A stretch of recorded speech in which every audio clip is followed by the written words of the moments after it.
नमस्कार, मैं विजय लक्ष्मी। आप देख रहे हैं एमबी न्यूज। मुंगेर मूर्ति विसर्जन के दौरान हुई गोलीकांड में युवक की मौत से मामला अब बढ़ता ही जा रहा है, तो वहीं इसके मद्देनजर सीआईएसएफ के डीआईजी ने अपनी रिपोर्ट भेजी है, जिसमें घटनास्थल पर तैनात सीआईएसएफ की टीम ने अपने आला अधिकारियों को रिपोर्ट भेजी है। इस रिपोर्ट में साफ साफ कहा गया है कि फायरिंग की शुरुआत मुंगेर पुलिस ने की थी, बाद में केंद्रीय अर्धसैनिक बलों के जवानों ने भी फायरिंग की। जानिए क्या है पूरा मामला और देखिए ये वीडियो।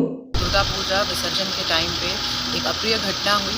कुछ असामाजिक तत्वों की तरफ से रोड़ेबाजी की गई। रोड़ेबाजी में करीब 20 जवान घायल हुए हैं और एक थाना प्रभारी का पूरा सर फटा हुआ है। उसके बाद कुछ भीड़ की तरफ से कुछ फायरिंग हुई, जिसमें दुर्भाग्यपूर्ण वश एक व्यक्ति की मृत्यु हो गई है तथा 6 लोग अभी घायल हैं। पूरे शहर में हम लोगों के द्वारा फ्लैग मार्च किया जा रहा है। स्थिति नियंत्रण में है और हम लोग की यही अपील है कि जो भी असामाजिक तत्व हैं वो इस तरीके की हरकतें ना करें। हमारी नज़र उनके ऊपर बनी हुई है। स्थिति अब कंट्रोल में है और किसी प्रकार की अफवाहों पर ध्यान ना दें।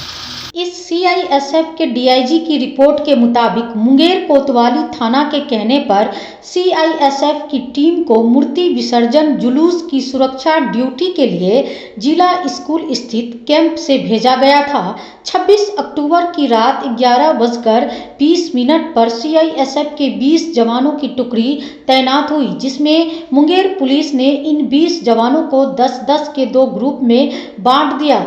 एक ग्रुप को एसएसबी और बिहार पुलिस के जवानों के साथ मुंगेर के दीनदयाल उपाध्याय चौक पर तैनात किया गया। इस रिपोर्ट के मुताबिक 26 अक्टूबर की रात के करीब 11:45 पर विसर्जन यात्रा के दौरान श्रद्धालुओं और स्थानीय पुलिस के बीच विवाद शुरू हुआ। इसके बाद कुछ लोगों ने पुलिस और सुरक्षा बलों पर पत्थरबाजी शुरू कर दी थी। पत्थर चलने के बाद मुंगेर पुलिस ने सबसे पहले हवाई फायरिंग की। फायरिंग के बाद लोग ज्यादा उग्र हो गए और पत्थरबाजी तेज कर दी। इस रिपोर्ट में यह भी कहा गया है कि हालात को बेकाबू होते देख सीआईएसएफ के हेड कांस्टेबल एम गंगैया ने अपनी ईशांस राइफल से 13 गोलियां हवा में फायरिंग की। फायरिंग के बाद उग्र भीड़ और तितर-बितर हुई। फिर सीआईएसएफ, एसएसबी और स्थानीय पुलिस के जवान अपने कैंप में सुरक्षित वापस लौट गए। वहीं सीआईएसएफ की इस रिपोर्ट के बाद से मुंगेर की तत्कालीन एसपी लिपि सिंह के आरोप की कलई खुल गई है, जिसमें लिपि सिंह ने अपनी सफाई में कहा था कि भीड़ से फायरिंग हुई।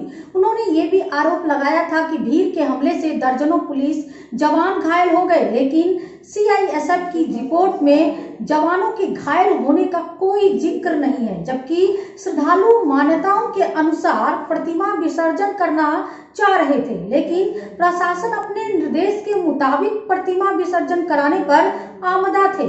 यही विवाद बढ़ा और फायरिंग में 18 साल के एक लड़के की मौत हो गई। पुलिस ने प्रतिमाओं को अपने कब्जे में लेकर उसे विसर्जित कर दिया। वहीं पुलिस के खिलाफ आज लोगों का भारी आक्रोश भड़का और मुंगेर में दिन भर हंगामा होता रहा। आक्रोशित लोगों ने पुलिस थाने में आग लगा दिया। इसके बाद चुनाव आयोग ने मुंगेर के एसपी और डीएम को हटाने के निर्देश दे दिए। इस पूरी घटना के बाद वहां के डीएम और एसपी को निलंबित किया गया और रचना पाटिल और मानवजीत सिंह ढिल्लों को एसपी बनाया गया।